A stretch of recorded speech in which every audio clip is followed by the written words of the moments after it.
Apakah itu ikatan dan simpulan?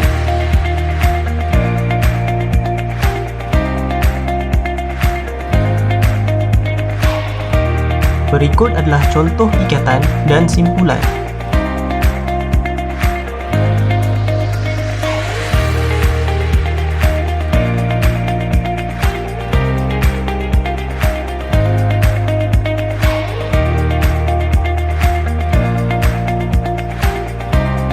Jadi, bagaimanakah cara untuk menghasilkannya?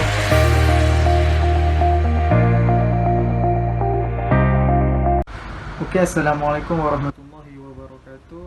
Untuk bahagian yang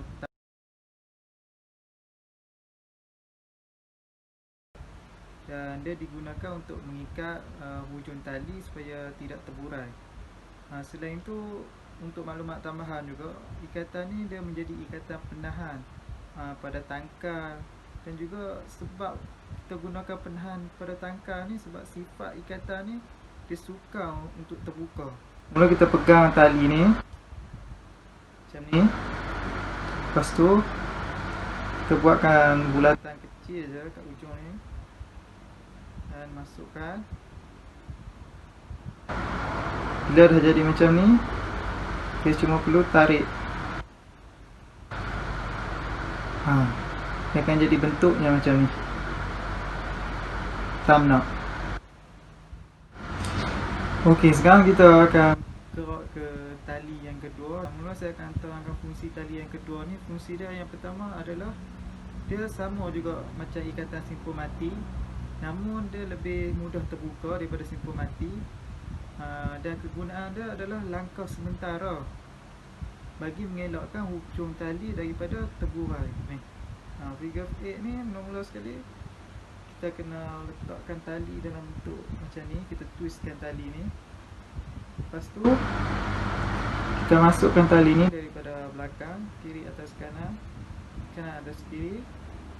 Lepas tu kita masukkan bahagian sini, boleh nampak, dan tarik. Masa yang sama pegang tali bawah, dan dia akan jadi figure of 8. Galapan yang kecil je. Terusnya adalah ikatan bunga geti atau sheet band. Fungsinya adalah untuk menyambung dua tali yang tak sama saiz. Maka saya akan anggap tali di sebelah kiri lebih besar, manakala kanan lebih kecil. Langkah pertama untuk menghasilkannya, buat satu lubang lingkaran pada tali yang lebih besar. Kemudian ambil hujung tali kecil dan masukkan di bawah lubang lingkaran. Kemudian lilitkannya di belakang tali yang lebih besar, dan dengan tali yang sama masukkan pada lubang yang terhasil pada tali kecil. Kemudian ketatkan ikatan tersebut. Maka terhasillah sheet band atau bunga geti.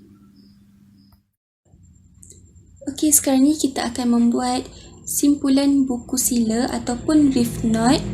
Kini ada tali.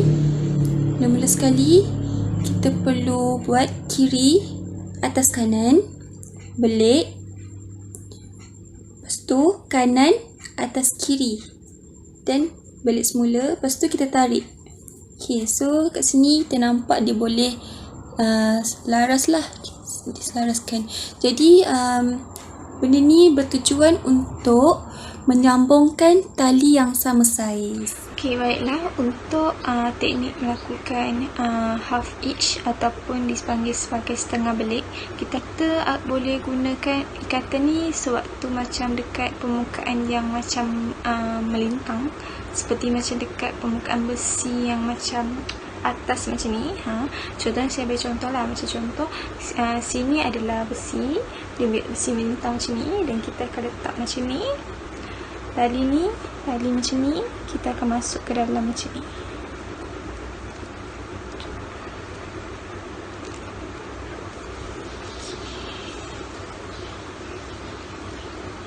Okay, so dia akan jadi macam ni. Yang ni adalah setengah belik. Kegunaannya adalah untuk mematikan ataupun untuk mengunci hujung ikatan tu. Itu adalah fungsi untuk setengah belik.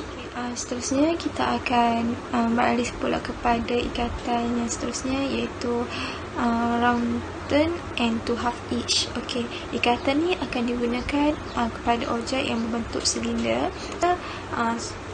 Contoh yang ni, misalnya macam tiang, kita akan belik 2 kali macam ni, dan jadi macam ni first.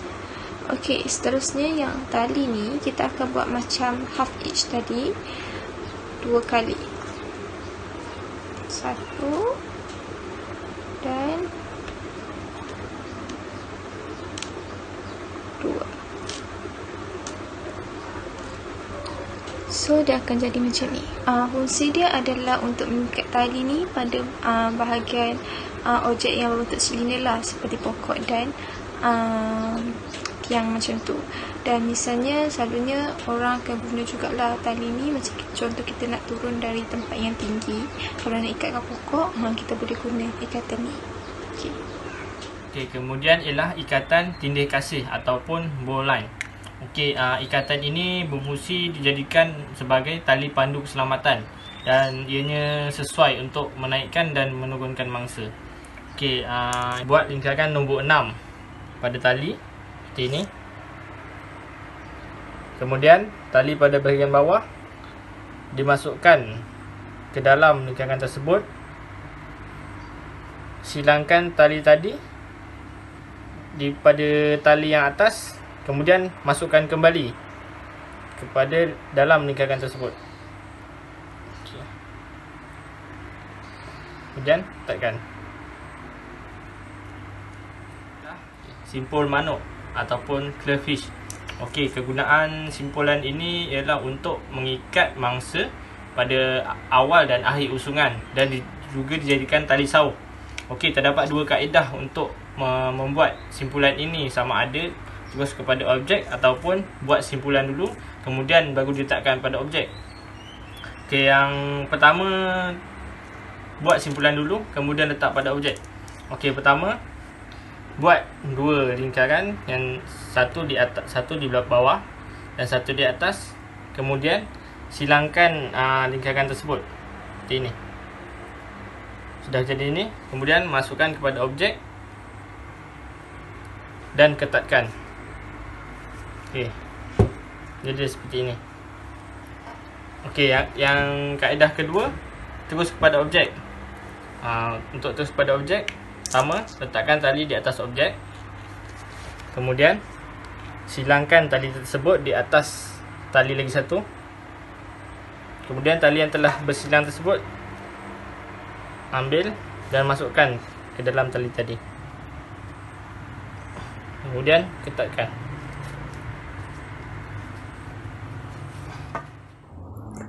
Okey, sekarang kita akan buat ikatan bala ataupun ikatan timber hitch. Botol yang saya pegang ni anggap je sebagai kayu balak. Okey, tujuan ikatan ni adalah untuk kita tarik sesuatu beban ataupun kita mengangkat beban tu lah.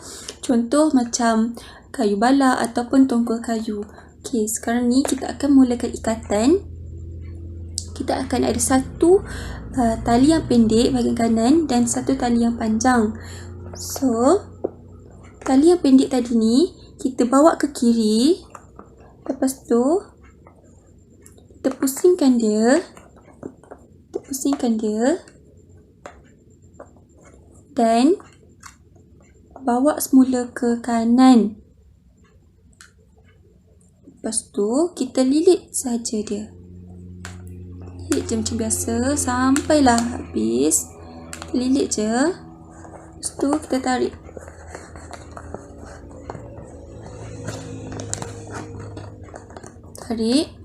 Nampak? Dia akan jadi kuat lah. Sini kalau kita tarik beban macam mana pun dia akan kuat. Dia tak akan terlucut. Okey, ini saja ikatan bala.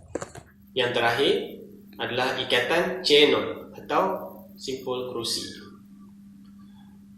Fungsinya digunakan dalam menyelamat kecemasan dan digunakan untuk menaikkan atau menurunkan mangsa dari tempat tinggi. Langkah pertama untuk menghasilkannya, buat 2 lubang pada arah yang bertentangan. Kemudian silangkan hujung lubang dan tarik sehingga terhasil dua bahagian yang sebegini. Kemudian ambil hujung tali di sebelah kanan dan masukkan pada lubang yang terhasil sebentar tadi dan ketatkannya. Dan dengan langkah sama buat pada di bahagian sebelah kiri. Kemudian kemaskan ikatan tersebut. Maka terhasillah chain knot.